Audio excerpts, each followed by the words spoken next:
In today's video series, we will be demonstrating NEPI's PTX pan and tilt actuator driver interface layer, which provides a hardware abstracted interface solution to quickly connect and configure external pan and tilt systems for NEPI-based AI and automation solutions.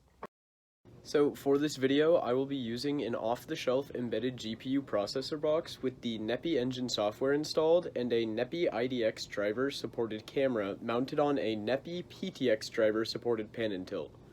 NEPI will auto-detect both the camera and pan tilt systems after connecting them to your NEPI device. After boot up, NEPI will auto-detect both the camera and pan tilt systems and configure their standard control and data driver interfaces.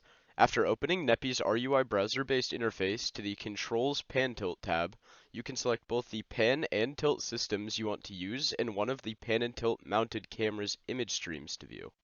Next, configure the pan and tilt direction and speed settings. Now you can move the pan and tilt controls to move the camera around and see the changes in real time from both the connected camera's image feed and the pan and tilt feedback display indicators on the right side of the screen.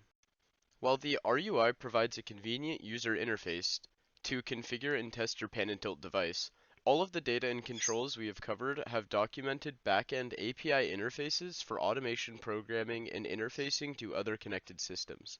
To learn more about these interfaces, see the NEPI Engine Local System Interfacing and NEPI Engine Hardware Interfacing documents available on the NEPI website. NEPI PTX drivers also support NEPI NavPose data streams for pan and tilt position feedback data. To connect to that stream, just navigate to the NEPI device's RUI Sensor NavPose tab and select the PTX ODOM stream from the Orientation Source dropdown box. You should see the NEPI NavPose data show the output from the pan and tilt's position feedback and update while you move the pan and tilt around using the controls in the RUI Controls Pan Tilt tab. Hopefully this video gives you an idea of how NEPI simplifies connecting and config imaging devices from different manufacturers. In the next video, I will be demonstrating connecting, lighting, and robotic control systems, then get into NEPI's built-in AI, LOT, and automation applications.